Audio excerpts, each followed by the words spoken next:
إن الذين يخشون ربهم بالغيب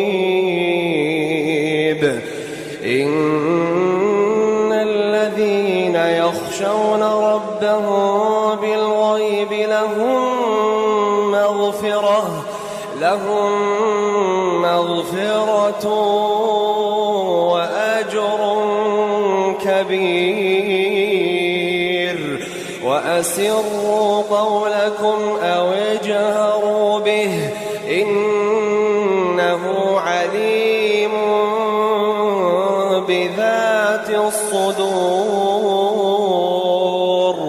ألا